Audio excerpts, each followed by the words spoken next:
Audio Jungle.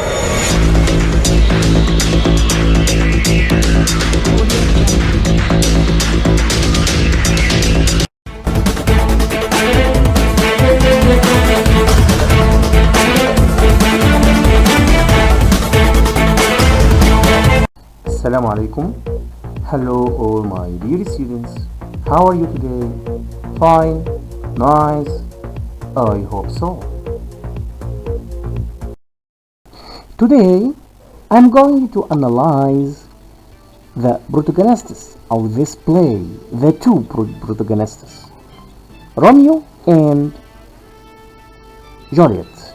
What about Romeo's character, and what about Juliet's character? Let us start with Romeo. The name Romeo in popular culture has become nearly synonymous with lover. Romeo in Romeo and Juliet does indeed experience a love of such purity and passion that he kills himself when he believes that the object of his love, Juliet, has died. What else? My dear students, the power of Romeo's love, however, often obscures a clear vision of Romeo's character, which is far more complex. Even Romeo's relation to love is not so simple. At the beginning of the play, Romeo pines for Rosalind, proclaiming her the paragon of women and despairing at her indifference toward him. Taken together, Romeo's Rosalind-induced histrionics seem rather juvenile. Romeo is a great reader of love poetry, and the portrayal of his love for Rosalind suggests he is trying to recreate the feelings that he has read about. After Romeo first kisses Juliet, she tells him, "You kiss by the book," meaning that he kisses according to the rules, and implying that while proficient, his kissing lacks originality. In reference to Rosalind, it seems Romeo loves by the book. Rosalind, of course, slips from Romeo's mind at first sight of Juliet.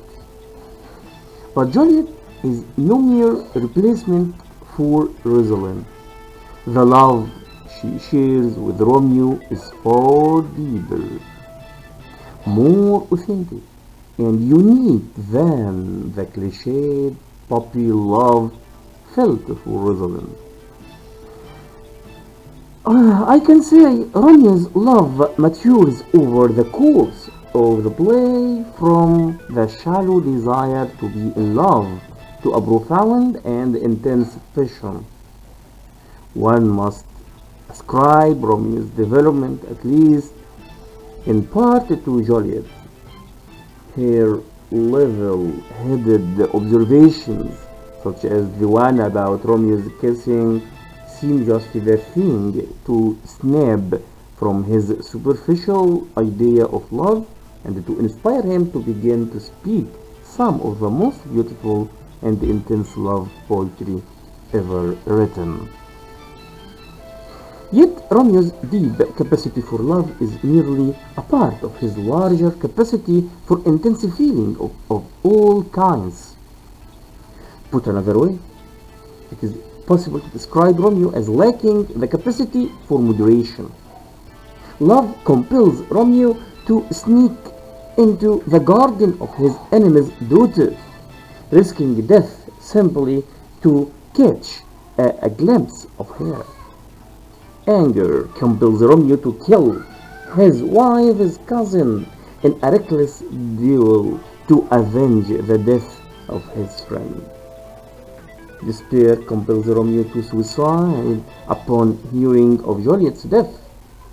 Such extreme behavior dominates Romeo's character throughout the play and contributes to the ultimate tragedy that befalls the lovers. What about Juliet? Oh, first of all, having not quite reached her 14th birthday, Juliet is of an age that stands on the border between immaturity and maturity. Immaturity and maturity. She seems merely an obedient, sheltered, naive child, though many girls her age, including her mother, get married. Juliet has not given the subject any thought. When Lady Capulet mentions Paris's interest in marrying Juliet, dutifully responds that she will try to see if she can love him. A response that seems childish in its obedience and in its immature conception of love. Juliet seems to have no friends her own age, and she is not comfortable talking about sex, as seen in her discomfort when the nurse goes on and on about a sexual joke at Juliet's expense in Act 1, Scene 3. Juliet gives glimpses of her determination, strength, and super-mindedness in her earliest scenes and offers a preview of the woman she will become during the 4-day span of Romeo and Juliet. While Lady Capulet proves unable to quiet the nurse, Juliet succeeds with one word, also in Act 1, Scene 3. In addition, even in Juliet's dutiful acquiescence to try to love Paris, there is some need of steely determination. Juliet promises to consider Paris as a possible husband to the precise degree her mother desires. While an outward show of obedience, such a statement can also be read as a refusal through passivity. Juliet will accede to her mother's wishes, but she will not go out of her way to fall in love with Paris. Juliet's first meeting with Romeo propels her full force toward adulthood. Though profoundly in love with him, Juliet is able to see and criticize Romeo's rash decisions and his tendency to romanticize things. After Romeo kills Tybalt and is banished, Juliet does not follow him blindly. She makes a logical and heartfelt decision that her loyalty and love for Romeo must be her guiding priorities. Essentially, Juliet cuts herself loose from her prior social moorings, her nurse, her parents, and her social position in Verona, in order to try to reunite with Romeo. When Juliet wakes in the tomb to find Romeo is dead, she does not kill herself out of feminine weakness,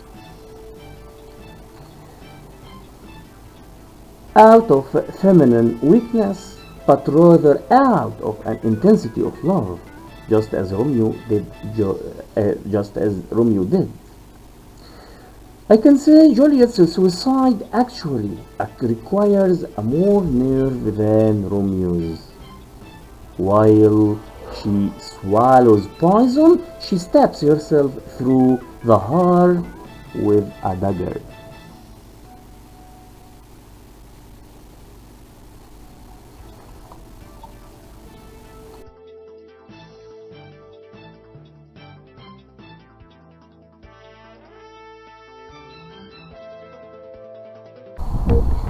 That's all, my dear students.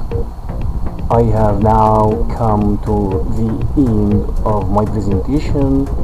I have now come to the end of my video. Please study hard, do your best. Thank you for listening and watching. Assalamu alaikum.